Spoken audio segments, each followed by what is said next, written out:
Yesterday when I did my video on Joe Biden, I was really upset that this man was stomping around talking about Black parents can't read or write. So today, maybe there is some hope, y'all. Maybe there is just a glimmer.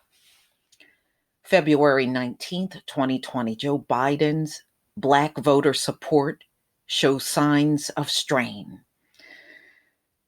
It should. When you listen to the way this man have talked about Black people in his whole political career, it's a disgrace. I don't see how anybody could stand by this man at this point in the Black community. So, look like things are not as solid as Joe Biden may want you to believe when it comes down to his support from the Black community.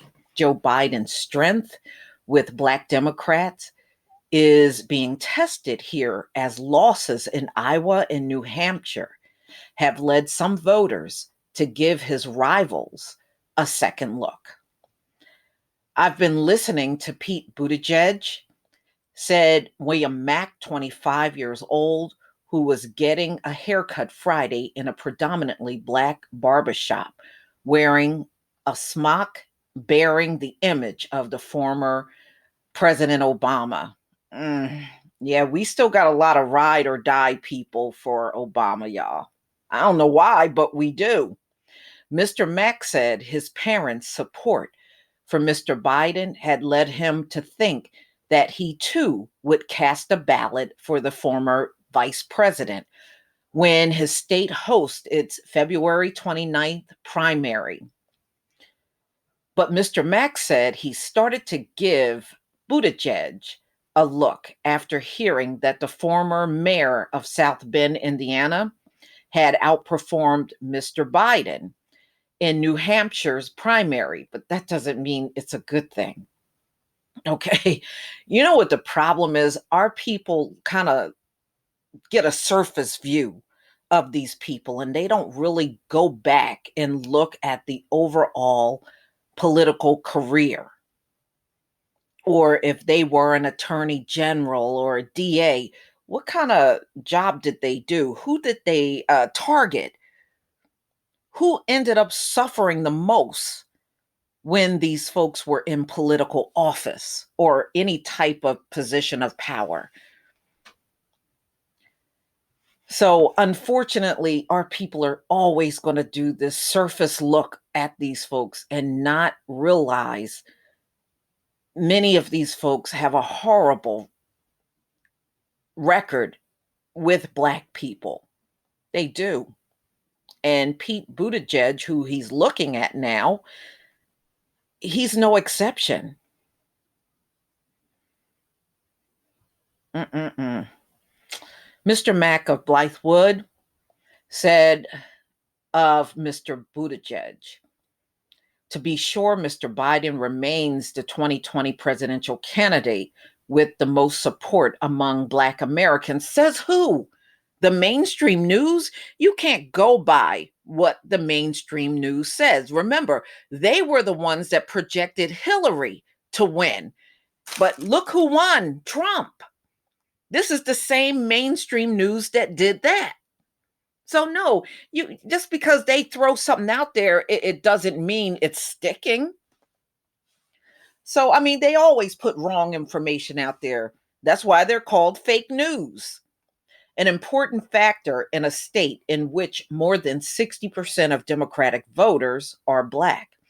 With Mr. Biden's rival, including Mr. Buttigieg, have struggled to gain widespread traction here. The Biden campaign insists that its underperformance in the early contest won't undermine the support among Black voters, particularly older ones, who consistently say in interviews that they appreciate Mr. Biden for his time in the White House as Mr. Obama's number two. Well, these older people are definitely lost.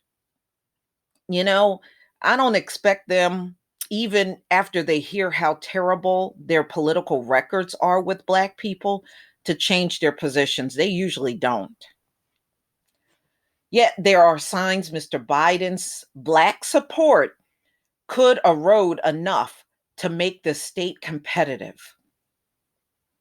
Trav Robinson, the state Democratic Party chairman, has been working in South Carolina politics for 20 years and said the race is the most fluid he has seen. This race is wide open here, Mr. Robertson said.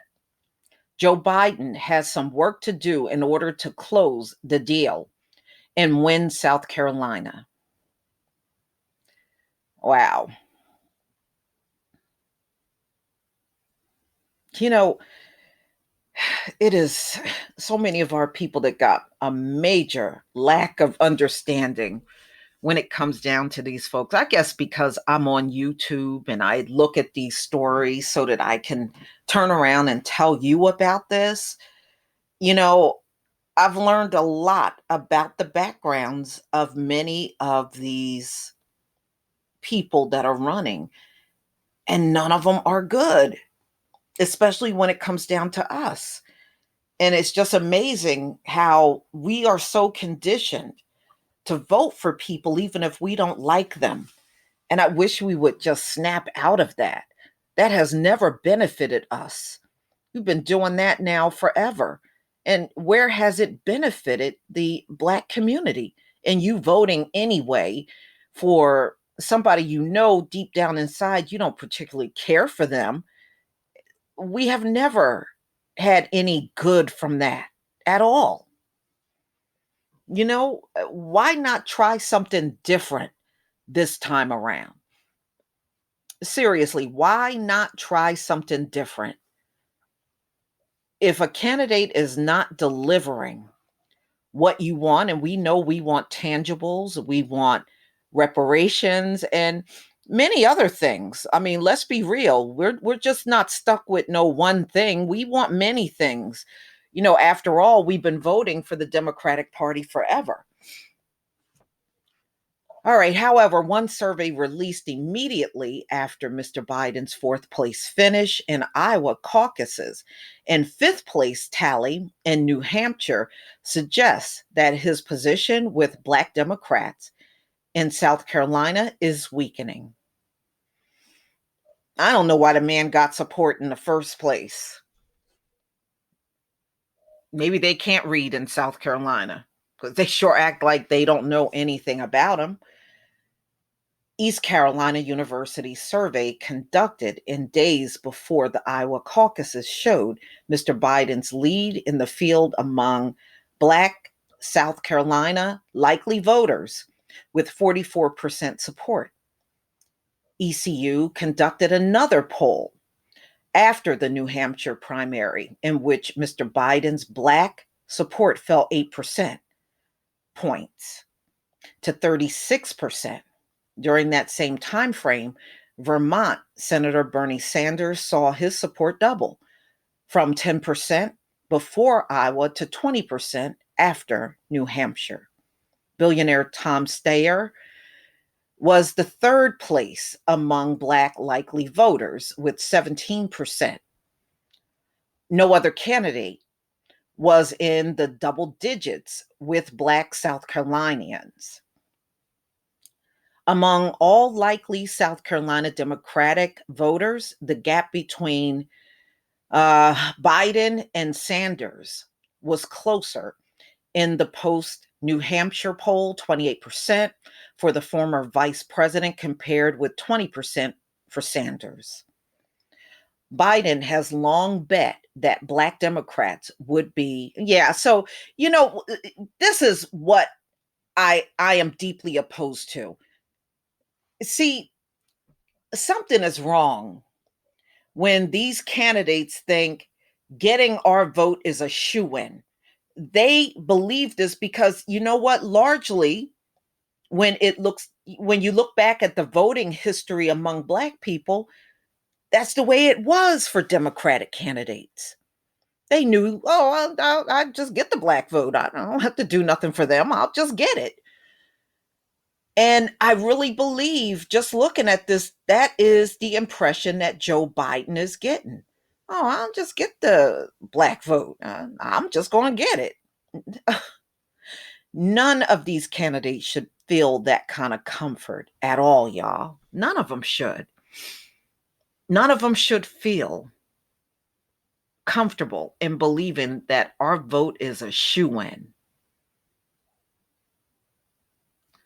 Nevada's caucuses are February 22nd, followed by the North Carolina primary a week later. Then the candidate dashed to a series of bigger and more diverse states that vote on Super Tuesday, which is March 3rd. By the end of March, the majority of delegates to the Democratic National Convention in Milwaukee will have been awarded. You know, at this point, it really don't matter which Democrat they pick to go up against Trump. They're not going to win. They're not. You have to be a fool to believe that anybody from the Democratic side will be able to beat Trump. I'm sorry, they won't. They won't. And with black people pulling away from Biden, I don't think he's got a chance. I think Joe Biden is going to have to go sit his ass down, whether he likes it or not. And that's the way it should be. This man doesn't deserve our support, not with the kind of things that he has said in the past and in the present.